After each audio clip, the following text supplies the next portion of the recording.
La vie d'artiste vous présente Génération Jackson, un documentaire podcast réalisé par Nadir Yulin et produit par Rainbow Moon Entertainment avec la participation de l'ASIAC. Les interviews ont été menées et réalisées par Nadir Yulin et Nouradine Agni.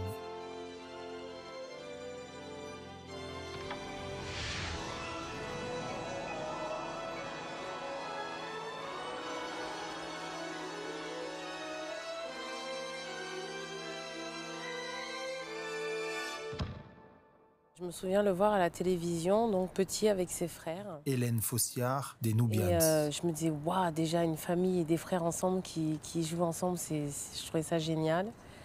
Et de le voir aussi jeune et aussi talentueux, ça m'avait remué quand j'étais petite, quoi. Je crois que j'ai commencé à vouloir faire très vite la même chose.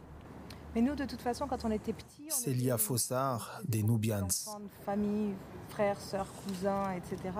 Et on avait un cousin un peu plus grand qui nous mettait des t-shirts Jackson avec des ceintures.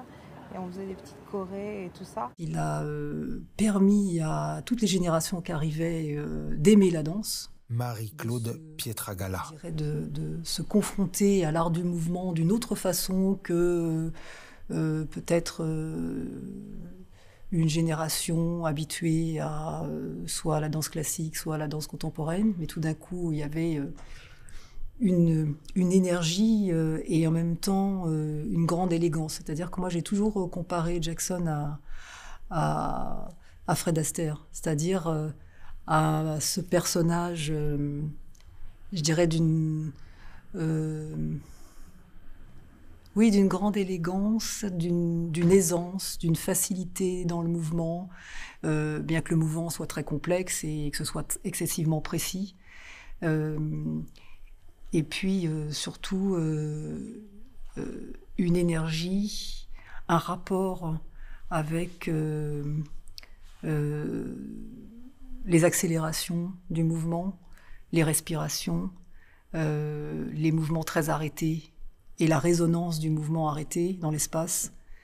Voilà, tout ça, moi, ça m'a tout de suite fascinée, ça m'a tout de suite interpellée. Je crois que j'étais une des premières à dire que pour moi, c'était un exemple. Donc, vous imaginez, Danseuse étoile de l'Opéra de Paris, quand vous dites que pour vous, c'est une figure de la danse, au début, les gens me regardaient un peu bizarrement.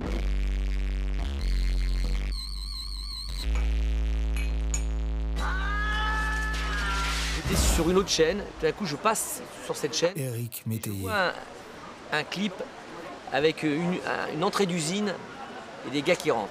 J'avais loupé le début, je rentre là-dedans. Et quand je les ai vus danser, là j'ai fait « Oula, là il y a un truc qui se passe ». Parce que le souvenir que j'avais, enfin oui, c'est ça, c'est mon souvenir le plus ancien, c'est ça. J'ai fait « Oula, là on est ailleurs ». On passe dans une autre dimension, on n'est pas dans les ballets d'Arthur Fleischer à la télé pour les émissions des Carpentiers avec des trucs comme on en avait vu 150 millions de fois où j'ai rien contre, mais c'était les Demoiselles de Rochefort, voilà. Ça, c'est de la danse à l'époque, pour nous, c'était, moi gamin, c'était les Demoiselles de Rochefort et les Carpentiers à la télé avec la caméra, et on arrive sur la caméra et on disparaît des deux côtés, voilà. Donc tout d'un coup, là, il y avait un choc. En fait, ma spécialité, c'est le break. Manuela Bigger. Bon, je suis danseuse hip-hop et j'ai commencé justement par la danse debout en fait avant de me mettre au break.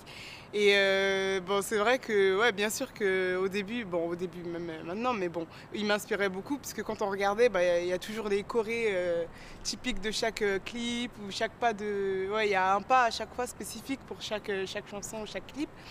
Donc ouais, je me rappelle avec mes amis quand on avait des spectacles de fin d'année ou des trucs scolaires, là, à la fin on doit faire des chorés et tout, et ben chaque mois je regardais, je cherchais des pas en fait dans ces clips que je pouvais prendre et tout pour créer des chorés après, bon, à ma manière et tout, mais c'est vrai que ouais, je copiais des pas dans son clip en fait. Par exemple, sur un arrangement, Frédéric là, Bailly. effectivement, inconsciemment, on va aller certainement piocher dans certains grooves ou certains fils de batterie qui ont fait leur preuve parce que tellement efficaces et tellement bien fait que, bon, inconsciemment, bien sûr qu'on s'en inspire, c'est évident. Ce que j'ai réutilisé chez Jackson, c'est plus cette faculté de dire faut s'ouvrir à des choses beaucoup plus larges que le simple fait de l'intonation du jeu de comédien, mais d'aller voir aussi dans des vieux films, d'aller voir dans la danse, d'aller voir dans... Et toutes ces influences qu'il est allé chercher, savoir les prendre. Ça, je me suis dit, faut pas, comme nous les Français, aller se planter dans un truc et faire « je suis comédien et puis j'ai 2 œillères ». Non, non, non, non. Il y a vraiment des domaines beaucoup plus larges. Et Jackson, c'est ça qui m'a appris. À les voir partout. C'est vraiment parti d'une famille afro Papou. qui n'avait rien, qui ont été élevés à la dure pour réussir quelque chose. Donc si on se prend bien la tête et on reste à la dure et on s'organise par rapport à leur époque, parce que c'est plus du tout la même aujourd'hui, on peut y arriver. À ce niveau-là, ouais, c'est clair. On s'est construit, on s'est forcé, on s'est organisé, on a essayé de développer des choses. Avant les rappeurs ou les Michael, on ne voyait pas de noirs en télé. En télé en Europe, nous on est nés ici. Quand j'allumais ma télé, je voyais pas ça. Nous, 113, on se ressent vraiment dedans parce qu'à la base, on a un groupe fédérateur. Mokobe. Un groupe fédérateur, c'est-à-dire que, tu vois, tu as un Algérien, tu as un Antillais, tu as un Malien, mais quand tu vas dans un concert du 113, il y a tu vois, des Blancs, des Chinois, des Jaunes, des Verts, de tout ce que tu veux, tu vois. Et pour moi, c'est l'esprit Michael Jackson, ça. Voilà. Pour être honnête, si Michael n'avait jamais existé, je pense pas que... Peut-être qu'on aurait fait du rap, mais pas de cette manière-là. Moi, j'ai jamais ressenti Vincent Parisi. ce rapport de racisme. Et c'est vrai que Michael Jordan, ça a été pour moi une légende quoi, dans le milieu du sport. Quelqu'un que j'ai admiré par son comportement sur le terrain. Et quand je vois un Michael Jordan avec un Larry Bird, qui sont les 2 meilleurs joueurs américains, blancs et noirs, jouer ensemble, avec un Michael Jackson qui les réunit dans un clip, moi j'étais super fan quoi. À côté de ça, c'est vrai que j'ai pu me nourrir, moi étant plus jeune, de cette espèce Jean-Luc Guizonne. de lâcher prise qu'il avait. Il y a une espèce de trac qu'on a tous en tant qu'artiste avant de monter sur scène. C'est comme un gladiateur qui va au combat. Et lui avait aussi certainement cette crainte. Seulement, là où moi j'ai été bluffé depuis tout jeune, c'est par cette faculté à pouvoir dompter ce stress et à transformer ce stress en énergie positive. Voilà le lien en tout cas que moi j'ai actuellement sur le plan scénique, à savoir ne pas rester comme ça dans une espèce de peur et de paralysie. Il m'a surtout fait comprendre que quand j'avais 12-13 ans que... Karim Bouamran. Sky no limit, il n'y a pas de limite. Donc quand on est hyper ambitieux, quand on est passionné, quand on croit en ce qu'on fait, on avance. Ça, c'est le premier enseignement. Mais le deuxième enseignement, c'est un peu Citizen Kane de Orson Welles. C'est-à-dire qu'au bout d'un moment, plus on avance dans la gloire, dans l'argent et dans la surmédiatisation, plus il y a cette espèce de solitude qui déprave. Montage réalisé par Nadir Youlin et Isaac Gerwash Amawash. Prise de son réalisée par Yves Dweck.